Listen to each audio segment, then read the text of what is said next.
Lives of Salt Lake City. Here's to the best day ever!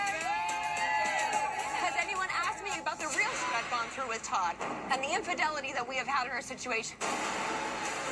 Lisa, we agreed to stay out of each other's stuff. What are you gonna do? Maybe I'll take a little plate from your book and lunge at you. I'm going home. Lying bitch. What happened to the dessert?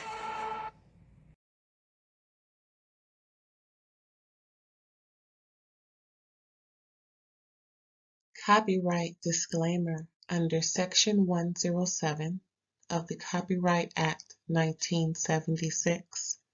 Allowance is made for fair use for purposes such as criticism, comment, news reporting, scholarship, and research.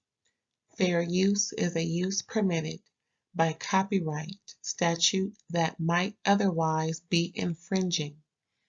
Nonprofit, educational, or personal use tips the balance in favor of fair use. Thank you. Now enjoy the show. Hey, what's up, aunties and nuts and everybody else? Thank you for tuning in to another episode of RAERAEs Review, where I'm going to be talking about Real Housewives of Salt Lake City, Season 5, Episode 14. We're moving right along, child. How many more we got? 3, 4? Because, woo, baby, it was good tonight, baby. These heifers is going all the way. Everybody is chiming in, too. Everybody is earning a check. I don't know what Bravo, Universal, whoever done said, if you don't have some ratings, then perhaps your paycheck will reflect as such. I mean, and it seems authentic, except for Angie. You know how I feel about that heifer. She gonna manufacture something real good, just like she did tonight, and it was so obvious because Lisa saw it. We're gonna get into it a little later. Yes, we will. Now, okay, so let's just get on in it because I have a lot to say. And I don't know how long this review is going to be. Hopefully not too long. I have a lot of notes. I was writing my behind off. My goodness. Did I write everything I wanted to say verbatim? Well, we're going to find out, right? So, yeah. Lisa. Pretty much she starts off. Everybody getting ready. She getting her makeup done. And thank goodness she getting her makeup done. Child. Woo. I mean, you know, that's what makeup is for, to make you look exceptionally your best. There you go. Lisa texts everybody to get ready for the yacht ride. You know, Lisa likes to flex. Flex. What was that name? Was it Shopper? Who was that man? Was it Shopper Ranks? Flex. Time to have sex. Don't know the words, child. Excuse me. Because that man was from a whole nother country. Was it Shopper Ranks? Oh, that was a long time ago. Anywho, Lisa's texting everybody to get ready because she likes to flex everything. And at this time, Bronwyn was talking to Todd, pretty much letting him know what happened, pretty much reporting on what went down with Lisa, how she's not rooming with Lisa, and Lisa calling her snobby. And of course, Todd was like, here we go. He said, yeah, you know, she probably is, you know, whoop-de-woo. Then we see water aerobics for Whitney, Heather, and Angie. Whitney suggested it because her husband, Justin, does it when their family is on vacations. He just wants to, you know, get everybody up and going. He just thinks it's something for them to do. You know, it's always something that somebody got for the family to do when they, you know, in special spaces and places. Like when my family gets together for the holidays, we like to play board games. And child, it gets serious once Monopoly come out. I mean, I don't understand what's going on with people, but when Monopoly come out, or no, Uno, child, you may need protective wear for Uno. I'm just saying. Not Duo. Uno. It is a game called Duo. Don't ask me. I heard about it. I don't know if I want to play it. I don't know. Anyway, So after they do their aerobics, they start talking about Bronwyn and how she, complained about Todd not coming to see her in the ER after the dog bites. He pretty much told her, "Oh, it's probably just a scratch, whoop de woo." I'm like, your wife is calling you about getting bit by dogs or a dog, whatever. Canine has sunk its teeth into her flesh and has caused bleeding and everything. And once she got her daughter on the phone to send Todd pictures, or maybe the daughter came to the ER, that part is fuzzy, and sent him evidence, he was like, "Oh, shoot, that's not a scratch." What? How could you be so careless? I'm beginning to just be Team Bronwyn because I don't know about Todd, child. Because your delicate wife, again, I'm bit by dogs on half the side of my body. Come here. My man ain't got to. As soon as I say I'm bitten, where you at? That's all listen, I don't. That's the difference between me and her. That's one of the difference between me and her. My man hear me call him in distress. He need to know what's going on. Don't make me remind you what happened with that security guard messing with me at the train station. Dude, he got there in 12 minutes, probably less than that. I don't know how fast he was driving. But I heard every bit of it, and I was so happy. Like, he's defending my honor. Anyway, like I was saying about Bronwyn, Todd didn't even come to the ER. Whoa, heathen. Heather says he's mean and dismissive. Yeah. But, that's when you got this older man and a younger woman, there's a dominance factor that he likes. A lot of men like that. Luckily, he's not abusive because the dominance factor is what abusers like. Now, maybe he could be emotionally abusive. Kind of sounds like it when he's dismissive of her dog bites and she's in the nobody go to the ER for a scratch. Hello. Heather still carries wounds of her marriage similar. She feels though it's similar to Bronwyn's life, right? Bronwyn doesn't know what canvas bags are when they all got together and were ready for the yacht. And she was just like, okay, what's a canvas bag? Girl, you don't know what a canvas bag is. You so far up the couture that you don't know what canvas bag. Canvas bags can be used for anything, mostly when you go into in water or the beach, because it repels out the stuff on the beach, the sand most likely. But it's just always a fun item to take to the beach or some beachy type or the pool. You know what I'm saying? It's a beachy pool wear outfit accessory. Girl, who's taking a Birkin or anyway? I don't know, child. Bronwyn, girl, really, girl. So production asked Bronwyn, we use them at the grocery store. She said the grocery store. I know that's right. Who goes to the grocery store? I know that's right, Bronwyn. Again, I'm Team Bronwyn. There it is. So pretty much on the ride to the yacht, Meredith is asleep. And then we have a little montage of Brittany talking to Heather about hearing cries and vomiting sounds come from Meredith's domicile. And that's when Brittany asked Meredith on the bus, "Are you okay?" "Oh yeah, I was just asleep. I didn't really have a good night last night." So she's getting some rest. Child, what is that about? What is Brittany insinuating? I hope not. Look, I hope that's not what she's insinuating. Anyway, Angie goes back to the bus to help Meredith get off the bus because she got on these stilettos. Why are you listen? If you can't walk in them, don't wear them. We know you can walk in them. However, if you can't really get your balance and if you got to look down to walk, then maybe you should just take them things off and put on some flip-flops or maybe get some wedges. You know, you look real cute a couple of years ago when you went to Trixie's Motel out here in California down to the Palm Springs. And you had on a real cute mauve matching outfit. I mean, I check out my review, y'all, a couple of years ago when I went to Trixie's hotel or motel out there in Palm Springs. Beautiful mauve colored sarong, no, not sarong, like an overlay jacket with a mauve bikini set, or was it a one piece? I don't know. I don't remember that part. And then the mauve shoe, all the colors were matching. It was like she bought it all in one spot. I mean, and the mauve is pretty. Let me tell you, the mauve. I got about 8 outfits of mauve in my closet, child. Let me tell you that right now.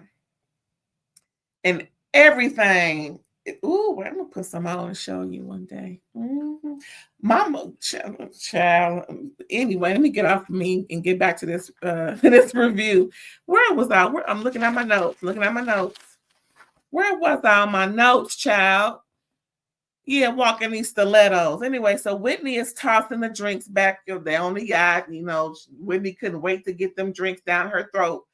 I mean, dang. I hope they drink some water. They're having this dance thing, and I don't think it's right for them to dance. I don't. It was embarrassing. It was secondhand embarrassment, to be honest. Because Whitney's doing her thing after drinking, I don't know how many, tossing how many back down her throat. Then we see Brittany dancing like she in a hit. She was dancing like a little kid back when they're learning how to dance hip hop. It just didn't look right. You know, Brittany's trying to, you know, fit in with everything because, you know, she's a friend and perhaps she thinks she can be a housewife next year. No, I can answer that for you, Brittany. I don't work for Bravo, NBC Universal, nobody's production, the first. But I'm telling you right now, you ain't going to be a housewife, boo-boo. At all. Where was I? Oh yeah. Then Heather clog dances. Okay, at least that's respectable. I'll give Heather that. She did something respectable. It wasn't laughable. It was something that she did well. And luckily, they didn't show everybody dancing. That's all I gotta say. So Lisa says her focus is on Henry. They're talking. Everybody tired from dancing and getting a little breather up under the shade. Hopefully they're drinking some water. And she's just mentioning how her and John are pouring into Henry since Jack is on his 2-year mission. And she's noticing Henry is opening up more. He's having more of a social life. And they take turns pretty much. You know, John does the sports things with him. And she'll do the more, you know, girly, not girly, but the less sporty activities. You know, they'll go out for a meal. Hopefully it ain't fast food. How about you get a chef to cook, to teach both of y'all how to cook? So when he wants to make himself something to eat, he knows what to do. Something that kids can make. Because usually since Lisa don't cook and I don't think she can, perhaps she should learn how to cook something that kids can eat. Because that's real basic. Like a grilled cheese. You know, he can heat up some soup in the microwave. Don't put it in the pot. Just no. He can heat up some soup in the microwave, cover it, of course, and he can learn how to make a grilled cheese. That's real easy because the fire has to be on low anyway. See, I'm thinking because, you know, these are things that I've done with my kid when he was little. Learn how to, you know, microwave things, you know, that are very quick. Everything is no more than 2 minutes. And there ain't nothing I taught my kid to where it's low fire. Like, okay, I'm on my way home. I'll be here in 30 minutes. If you want to eat something, maybe you can make yourself a grilled cheese with some soup. We all know that's a very good, you know, it's healthy enough. You know, again, we just eggs.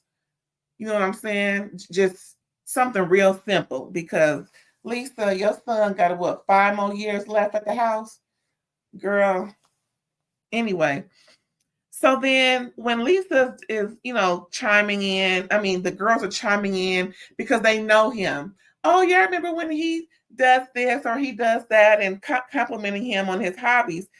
Then Brittany, again, she always want to chime in. It's always Brittany chiming in. I don't get it.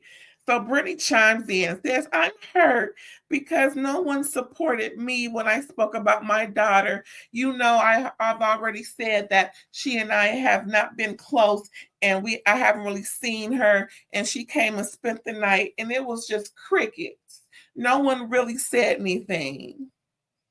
And also when I discussed my relationship, child, everybody would say, well, we don't know your daughter. We know him.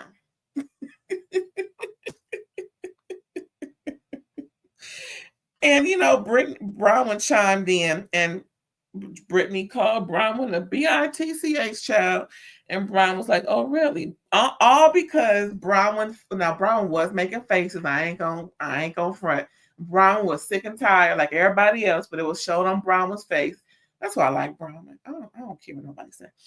Bronwyn, it was on her face. She's like, oh my God, not again. Those types of looks, right? Like, drinking her drinks, licking the drink off the straw, rolling her eyes, just being, a little petty and disrespectful during the conversation. So, another reason why she's called a bitch by Brittany. But Bronwyn said in the midst of, before being called a bitch, well, and I wrote it down, child. What'd she say?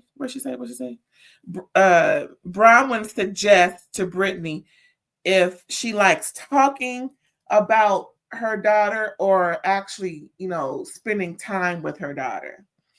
And I'm like, I don't even think that deserves to be called a bitch. Brittany can just, use better words instead of, I don't even think Brittany understood it. So she just felt as though it was an insult when it really wasn't. It was an honest question.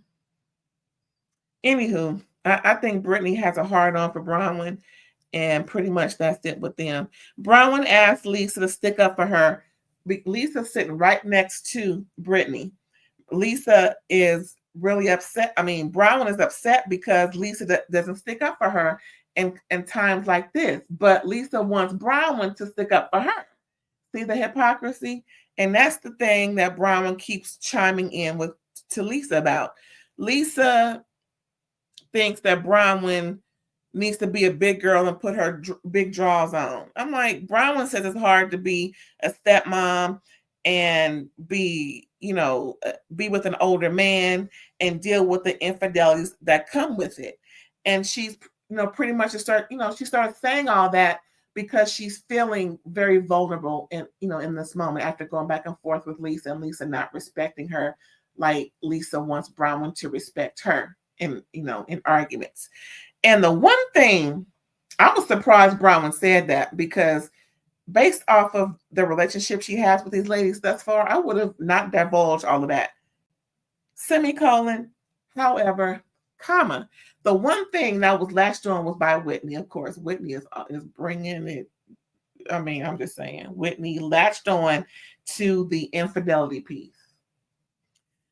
She asked Bronwyn how she found out. Bronwyn said her daughter was going to talk with Todd, and she looked over his shoulder and he was texting somebody inappropriately. Whatever it was cheating.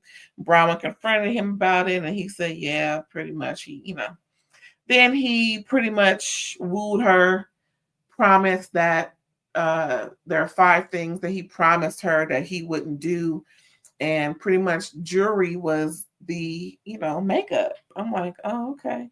So was that jewelry we saw out there in Palm Springs a couple of episodes ago, was that one of the infidelity issues, or was that something that he promised, or those 5 things, like, okay, I will always get you jewelry? I don't know.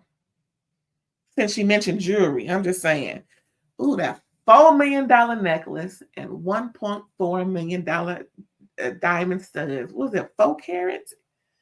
Them things was huge. Where was my note saying? Then Brahma said she feels pressure because he works so far away from home. And then Meredith chimes in and said, well, do you think he's not respecting or investing in you because your guard is up with him? Wow. Wow.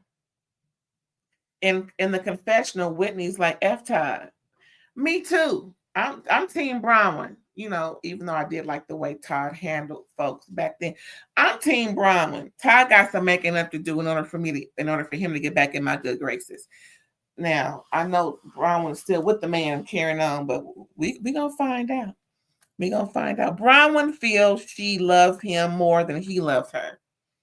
Yeah, I would feel that way too. But that's why you don't condone cheating in the. How many times do I have to keep telling folks this? If you allow it once, it's gonna happen again. You're always gonna be wondering what's going on when he ain't in your eyesight. You're always gonna be wondering what's in that phone. You're gonna be wondering. And who got time for that? You got a life to live. You got people to boss around. You got dogs to take to the groomer. You got jewelry to buy. You got vacations to go on. Who got time to worry about their mate cheating? Who? And no, I'm not going to cheat back because that's just nasty. There's AIDS, herpes, syphilis, all kind of stuff out there that you can get. Hell, hard enough to just find out that we clean.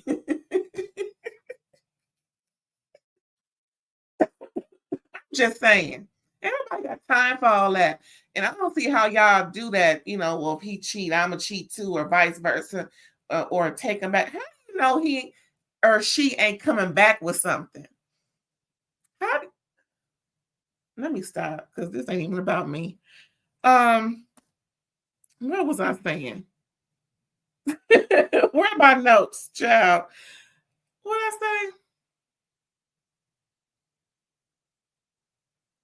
Oh, so then Bronwyn starts going on about how she feels isolated, that no one really gets her, and how she doesn't feel good enough because of how she's treated by all of them. No, that comes from allowing people like your husband to disrespect you to the point where you are questioning your own self. Because that's what people do. When someone cheats on them, they question them. Well, don't I look all right? Don't I smell okay? Don't I give it to him good? Don't I suck it right? Don't I fuck it right? I'm just saying, you question yourself on so many different things. What didn't I do? Well, why is he doing this to me when he knows this is not what we, and vice versa. Guys question themselves too. But I'm talking about her. It just seems now I'm not a therapist. Don't get me wrong. I ain't got degree to first. But I will tell you this. My man ain't cheating on me and thinking I'm going to stay around. I don't think so. And if he that good cheating on me, he better stay that good that I never find out. I'm not allowing or condoning by saying that statement. All I'm saying is if he that good at keeping it from me, he better be that good for the rest of our lives. Because when we go together, we go together. You know what I'm saying? If I'm letting you hit raw, we go together. I'm just saying. Look, we all grown over here now. Don't give me no flack about that. Anywho, yeah, that's maybe a little lengthy because I got stuff to say. I'm mad my girl Bronwyn is upset because of her husband. Again, when you allow it to happen, then you got to take all that comes with it. And ain't nobody got time for that. Nobody. But wait, there's more. Heather chimes in, right, and gives some good advice because of her past. She lets Bronwyn know you are the prize and it's not about him. And if he can't respect you, then you leave. You ain't got to wait for him to make a change. Hell, Heather mentioned that her ex-husband left her, but that was all the best for her because she is doing a whole lot better than she was in that relationship. Mentally, financially, all of that. Well, I don't know because he's worth a lot of money. I remember that. She could be doing better financially, but she did say his family was worth a lot of money. Did she say he was involved with Ancestry.com? Something, I don't know. I say that because the Mormons run Ancestry.com, and that's where her husband, that is what her husband is. But anyway, regardless of however wherever his money came or where he worked or who he's affiliated with, Heather gave some great advice, and I was shocked. But I'm sure Heather was just, chomping at the bits, and because they showed while Bronwyn was talking about the instances where Todd was dismissive and things, Heather, they showed production showed previous episodes where specifically at Meredith's bat mitzvah, where Heather was listening and looking at Todd be dismissive towards Bronwyn when he was telling her, well, why didn't you just leave the conversation? Why are you, helping to make a scene? Things like that. Every time Bronwyn and her husband have an uncomfortable exchange, production pans to Heather. Production ain't shit on all these shows. Let me tell you. Anyway,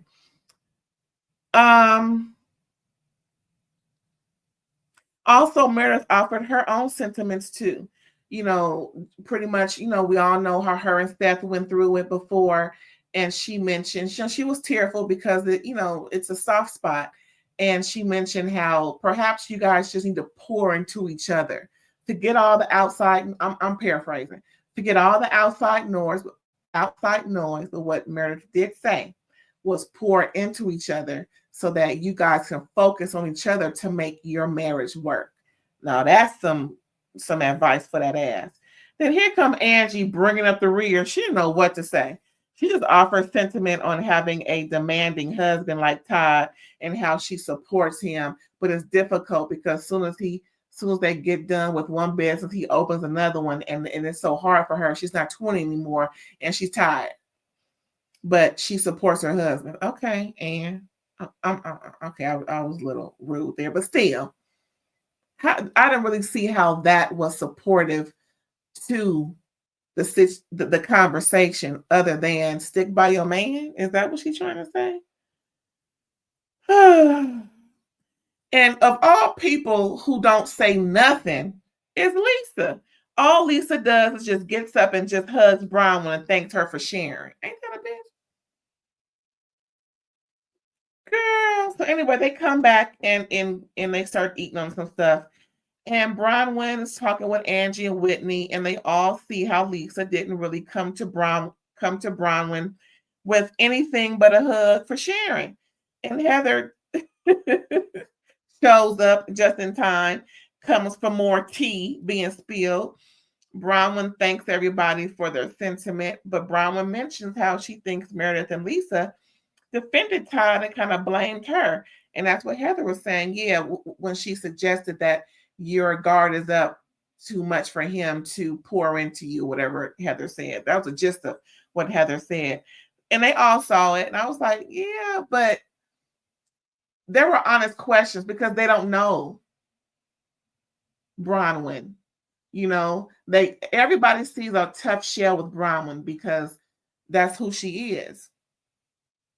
I didn't really find it offensive, but Bronwyn did, of course, because it's her life, and she didn't find it to be soothing enough to see the other side of it. I guess she was really looking for comfort and support more so than check yourself and to make sure that you ain't doing something wrong type of things that she got from Lisa and Meredith. But it was just really weird. Whitney chimes in and suggests that because they, meaning Meredith and Lisa, have similar qualities like Todd's infidelity, they don't really want to speak on that because it'll just bring up theirs. Ooh, Whitney, spilling tea. Then Angie chimes in with a negative narrative about Lisa, saying, well, it wasn't even much to say. Anyway, moving on. I really don't like Angie. Then we see Mary coming in on the up the what they call them things? Golf cart. She's coming in through the golf cart, and then she before they finish that whole golf cart ride, they see her taking Robert Jr. to rehab out of the state. They just show them getting ready at the house and her giving him a pep talk, and she mentions how he wants to go. It wasn't her pressing him to go, because that's the thing. If you don't know, anyone going into rehab for anything substance related or mentally, whatever the situation is that they need rehab for, it's because they want to go and they need your assistance with checking in. That's when you know they're ready to do it. Now they may have a slip up, but it's never a good idea for you to force them to go because they have to make that decision for themselves. That's the number one rule. You can't do it for them because it's not them being genuine within themselves to want to stop doing whatever they're doing. Okay, just FYI. And I don't need a degree. That's true tea. Okay. What else was I saying, child? Mary. So Mary immediately gets into her room, finds Angie for comfort because that's who she confided in. You know, Angie had that story with her own mother's alcoholism. So there's a connection there. And Angie is phony enough. Yeah, I said it. Angie is phony enough to make Mary comfortable enough for Mary to confide in her and no one else, not even Meredith, child. So we're at dinner and Whitney finds out that she's the only one dressed down. She was wondering if maybe she didn't get the memo. Child, I wonder why she didn't get the memo. The number one ops of Lisa, who's hosting the dinner. Child, I can't wait for that to come up. And then Brittany brings up Meredith crying as they're all sitting around the table. Meredith pretty much she said, yeah, I was, but I'm fine now. Thank you for asking. And then Bronwyn says, well, we heard you were crying and vomiting. At this time, they're eating, and Mary is like, that's disgusting. I'm trying to eat. Can y'all stop talking about vomiting? I'm trying to eat. Now my food look like it's vomit. I don't blame her. Like, I mean, Mary was late getting her food. She was complaining about why isn't my food here. So pretty much everybody had a excuse me, had a started before she did. So she was the last to get her, to eat and everything. So pretty much everybody else is pretty much done eating, and so they can talk about vomiting and carrying on. Oh my goodness. But anyway, who discussed that at the dinner table? Oh my goodness. So, like I said, Bronwyn brought it up. Mary discussed it. And Whitney, in her confession, doesn't believe Meredith because she and Angie made up prior. So why would Meredith be arguing? Why would Meredith be crying about that whole slut shaming thing? Because that's what Meredith said she was crying about. Oh, good. And then that prompted Angie to start in with Meredith, asking, is there anything else for them to resolve?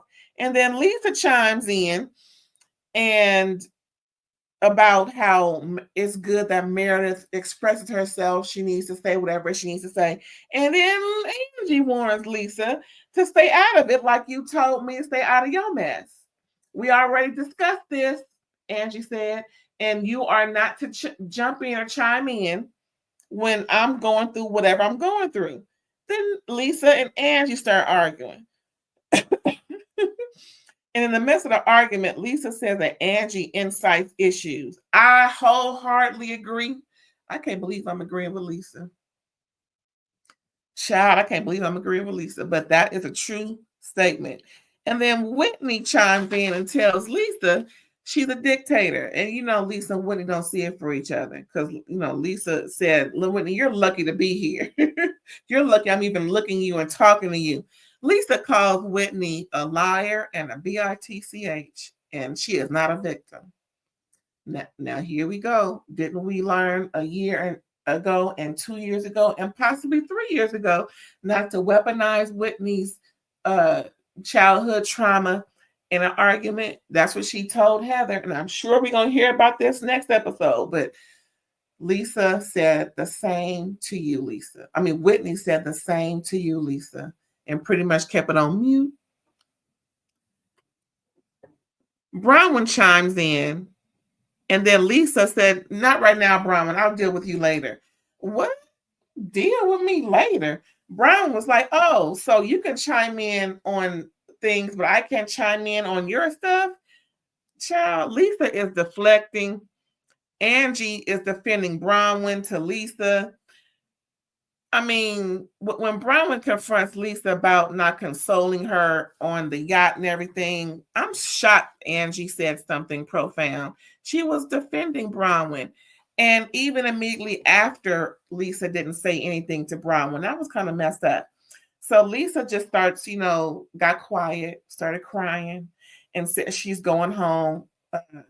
Excuse herself. Well, not really excuse herself. She's got up from the table, grabbed her shawl, and said, I'm going home. Yeah, that was all to not answer and be held accountable for not being there for your friend of so many years that you just conveniently didn't even console or even talk to about what she divulged on that yacht. Then what was crazy was at the end, Mary asked for dessert. I'm done. That was it. That was it for these Salt Lake City housewives. They're all giving. Everybody got something to say. Everybody is offended. Everybody is offending. And it's a good show, y'all. Episode 14. That was it. I hope you come back. See ya. Bye.